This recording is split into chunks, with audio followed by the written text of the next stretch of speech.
اعوذ باللہ من الشیطان الرجیم بسم اللہ الرحمن الرحیم ماشاء اللہ لا قوت الا باللہ یا حی یا قیوم۔ امید ہے میرے دوست خیر و عافیت سے ہوں گے۔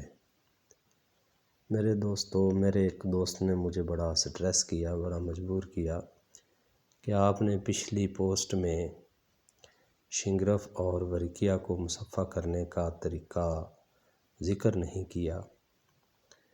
جو آپ نے پچھلی ورقیہ اکسیر نمبر 2 جو بیان کی ہے، اس میں آپ نے شنگرف اور ورقیہ کا ذکر کیا ہے، اور ساتھ یہ بھی ذکر کیا کہ دوسرا شنگرف اور ورقیہ کو مصفح کر کے ڈالنا ہے۔ تو میرے محترم، میں وہ پچھلی پوسٹ میں کر چکا ہوں، لیکن اگر انہوں نے نہیں دیکھا تو میں دوبارہ اس کو رپیٹ کر دیتا ہوں۔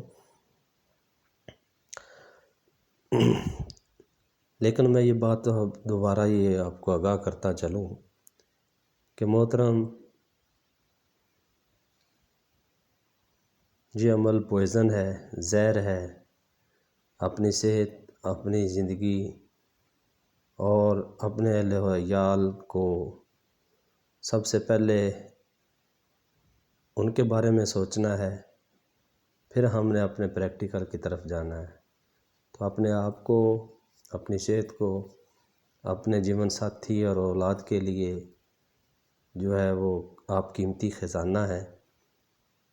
یہ تو آنے جانے والی چیز ہے، لیکن میں آپ کو بار بار بتاتا ہوں، یہ پوائزن چیزیں ہیں، اس سے اٹھنے والا دھواں، اس سے اٹھنے والی گیسیں اور ان کے مرکبات، ان کے کیمیائی عمل very dangerous for health, that cause very dangerous diseases. So میں آپ لوگوں کو یہ بتاتا چلوں، میرے محترم، بتانا میرا حق تھا، عمل کرنا آپ لوگوں کا کام ہے۔ باقی میں چلتا ہوں اپنے بھائی کی فرمائش پہ۔ تو انہوں نے کہا تھا کہ شنگرف کس طرح مصفح کرتے ہیں۔ میرے محترم، شنگرف کے چھوٹے چھوٹے ٹکڑے کر لیں، جتنی بھی مقدار میں آپ نے لینا ہے۔ اگر آپ لیتے ہیں 1 تولہ، تو میرے محترم اس کے 3 ماشے کے 4 ٹکڑے کر لیجئے، اور کاغذی لیموں کے رس میں ان کو بھگو دیں تقریباً 1 گھنٹے کے لیے۔ پھر اس کے بعد اس کو نکالنا ہے اور ٹیشو پیپر سے آپ نے اس کا گیلا پن خشک کر لینا ہے۔ پھر آپ نے لیموں کا عرق لینا ہے، اس میں آپ نے آدھا گھنٹہ آپ نے ڈپ یعنی کہ بھگو کے رکھنا ہے۔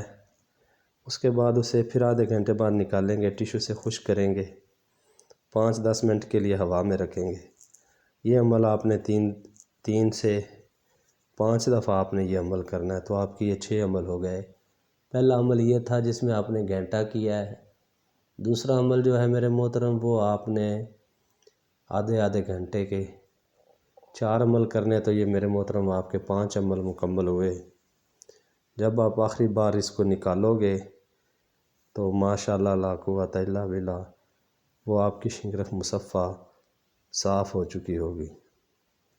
میرے محترم، اس کو نہ تو آگ پہ سکھانا ہے، نہ انگاروں پہ رکھنا ہے، صرف ہوا کی نمی پہ اس کو خشک کرنا ہے۔ تو میرے محترم، یہ آپ کی شنگرف جو ہے وہ صاف، شفاف، قابل استعمال، کیمیا گری۔ اسی طرح دوسری ریکویسٹ جو میرے دوست نے بھیجی تھی، وہ میرے محترم ہے ہڑتال کو مصفح کرنا۔ میرے محترم، ہڑتال وہ لینی ہے جو پترے بننے کے قابل ہو، اور اس کے لیے بہترین جو ہڑتال ہے وہ ہے ہڑتال چترالی۔ چترالی ہڑتال جو ہوتی ہے یہ پختہ ہوتی ہے، جو ہڑتالو ہوتا ہے وہ ناقص ہوتا ہے۔ چترالی ورقیہ جو ہوتی ہے اس نے تقریباً آپ اسے کہہ لیں کہ وہ کامل ورقیہ ہوتی ہے، اور جو ہڑتالو ہوتا ہے وہ ناقص ورقیہ ہوتی ہے۔ آج آپ نے میرے محترم ہڑتال کے جو ہے نا وہ پترے بنا لینے ہیں۔ آپ اوپر سے اس کو تہہ بتہ اتاریں گے۔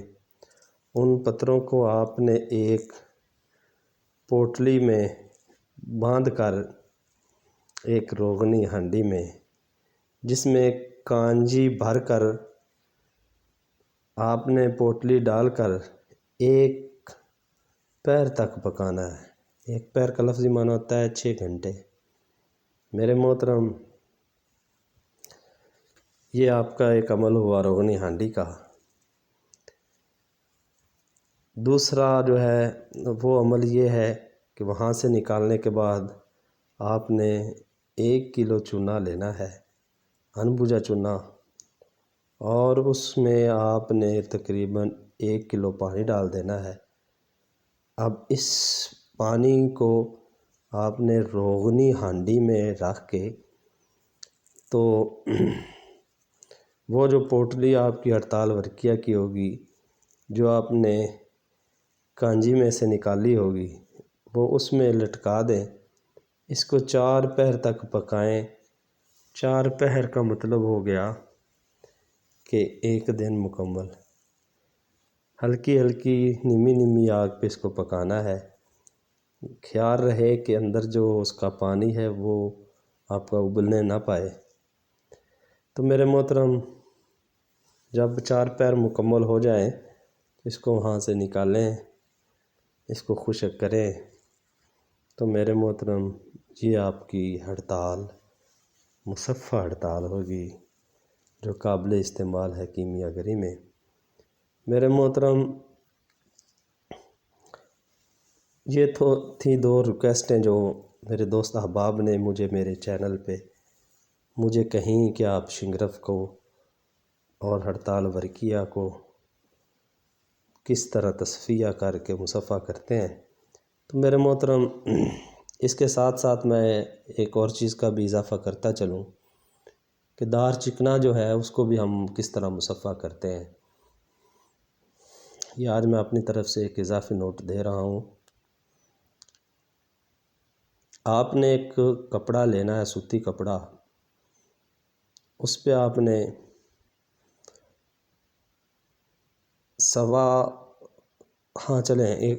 ایک پاؤ لے لیں، اس میں چونا، انبوجا چونا، اس انبوجا چونا آدھ پاؤ آپ نے نیچے بچھا دینا ہے۔ اوپر آپ نے دال چکنا رکھ دینا ہے۔ دال چکنا رکھ کے باقی چونا اس کے اوپر دے کر پوٹلی کو باندھ کر ایک روغنی ہنڈیا لینی ہے۔ ایک روغنی ہنڈیا لے کر اس میں تقریباً 3 کلو آپ نے گائے کا دودھ پکانے کے لیے رکھ دینا ہے۔ نیمی نیمی آنچ، ہلکی آنچ، چوپائی والی آنچ ہم نے دینی ہے۔ خیال رہے کہ آپ کا وہ دودھ ابالا نہ کھائے۔ تو میرے محترم، یہاں پہ جو وہ پوٹلی بنا کے آپ نے اس میں لٹکا دینی ہے۔ نیمی نیمی آگ چلتی رہے گی۔ اس کے بعد میرے محترم، آپ نے تقریباً 2 پہر اس کو پکانا ہے۔ اس کے بعد آپ نے وہاں سے نکال کر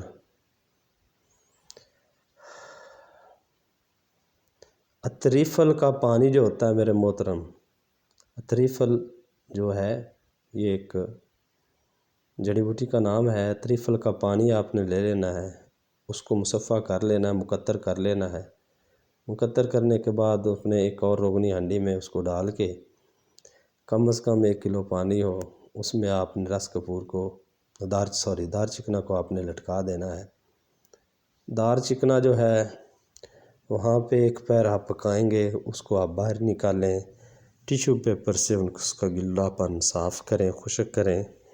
تو میرے محترم، یہ آپ کی دار چکنا مصفہ قابل استعمال کیمیا گری میں ہوگی۔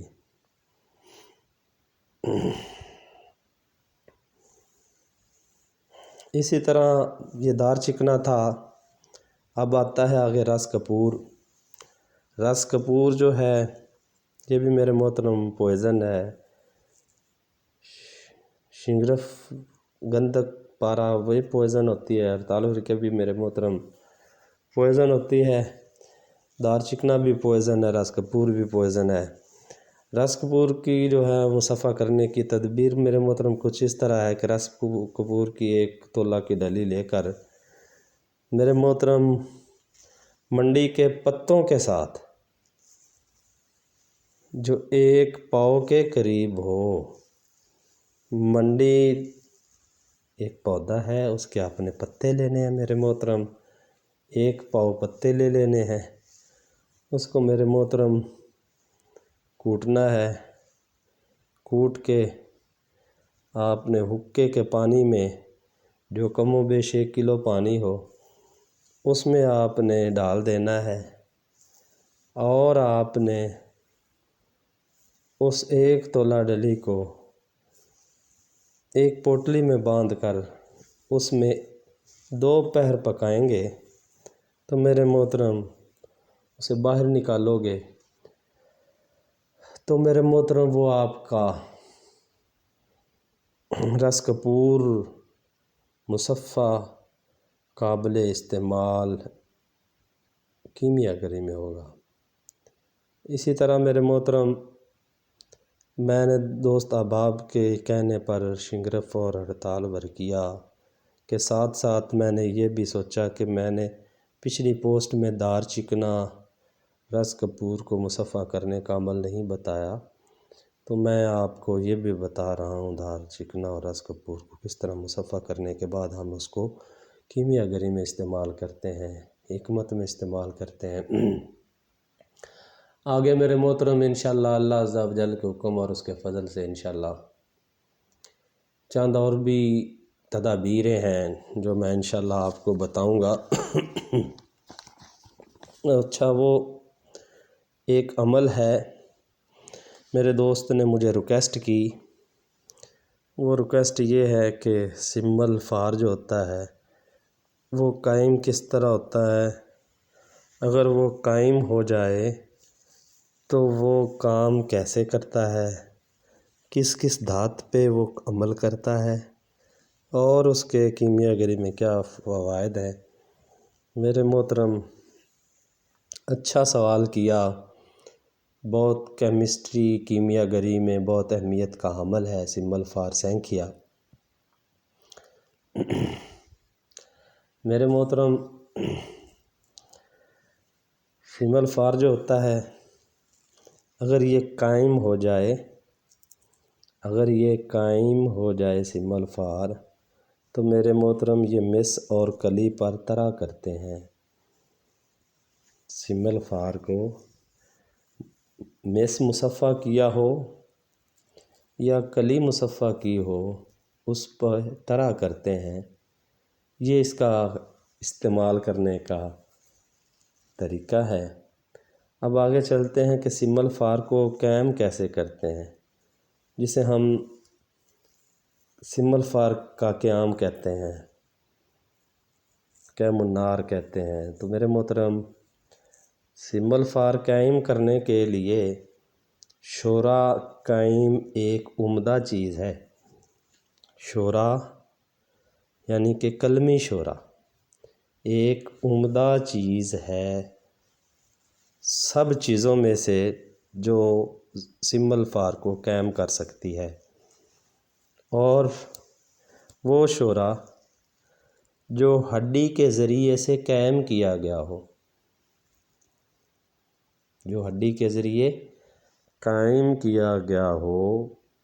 وہ شورا بڑی ہی اہمیت کے حامل ہوتا ہے، اس میں سمبل فار قائم ہو جاتا ہے۔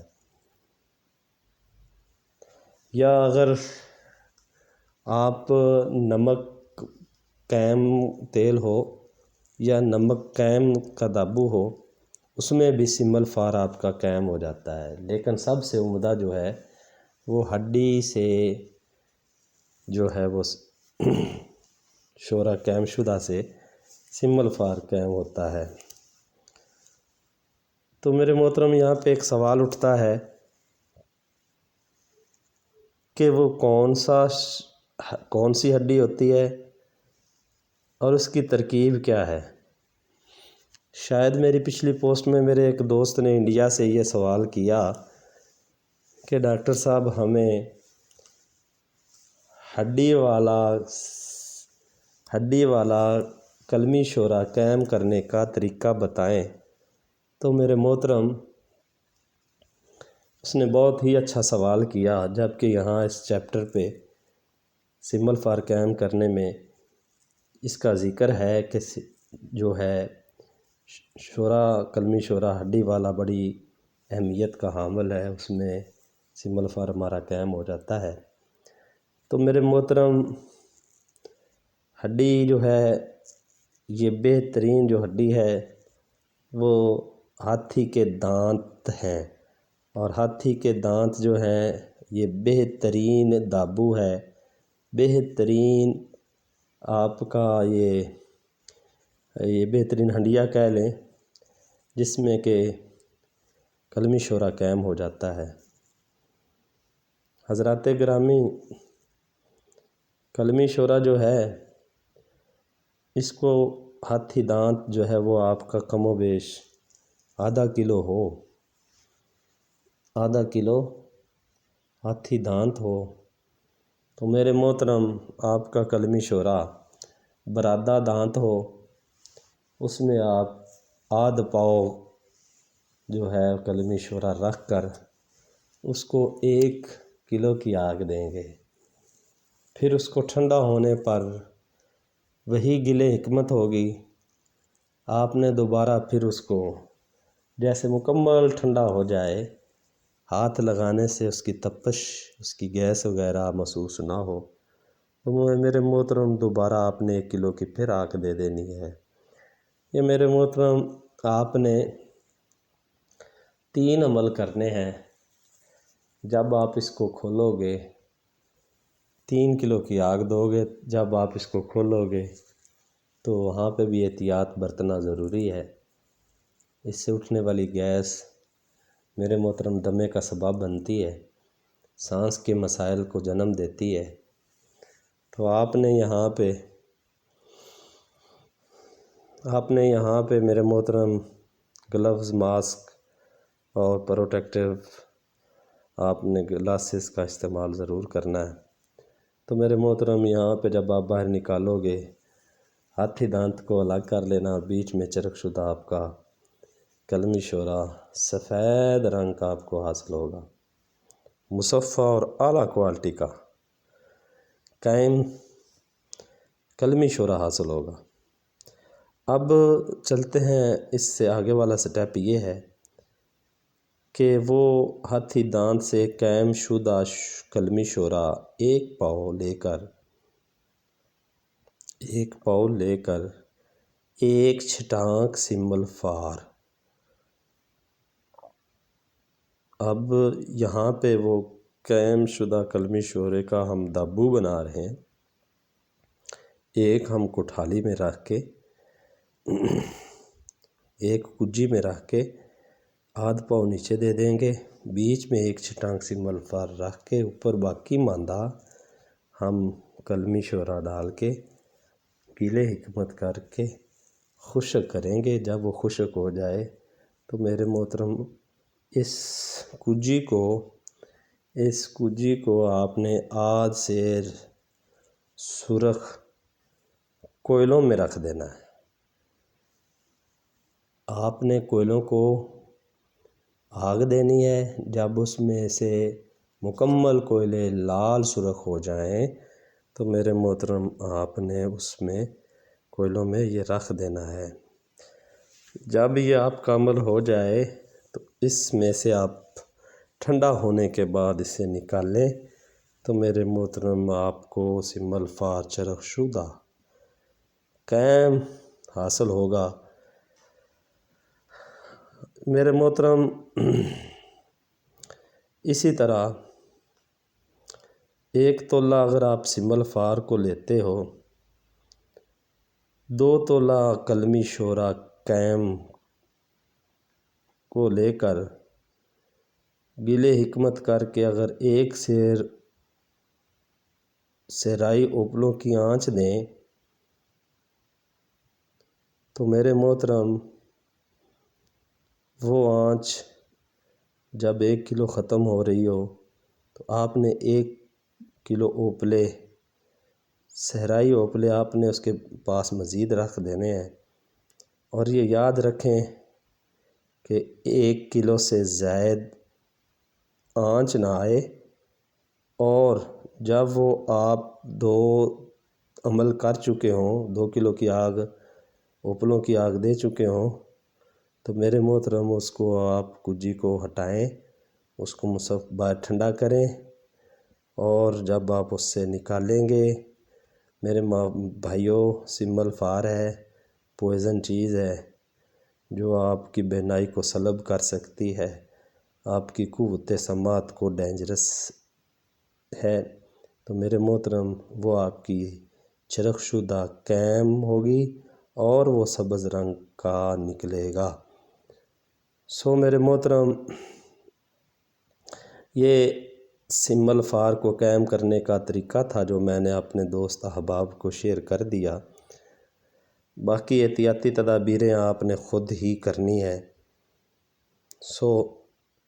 ایک اور بھی طریقہ ہے شورے کو قائم کرنے کا، وہ میرا آزمودہ ہے، پہلے والا بھی ہے، یہ بھی ہے۔ شورا جو ہے اس کو ریٹھے کے جو مغز ہیں اس کے صفوف بنا کے اس کا 1 کلو آدھا کلو کا صفوف بنا لے ریٹھوں کے مغز کا، تو میرے محترم اس کے درمیان میں آپ اگر ایک چھٹانک کر کے کلمی شورا رکھتے ہیں اور اس کو ایک چھٹانک رکھتے ہیں تو اس میں آدھا کلو کی آپ گل حکمت کر کے آگ دیتے ہیں، تو یہ آپ نے 4 عمل کرنے ہیں، 2 کلو کی آگ ہوگی، تو اس میں بھی آپ کا کلمی شورا بذریعہ ریٹھا کے مغز سے انشاءاللہ قیم النار ہوگا۔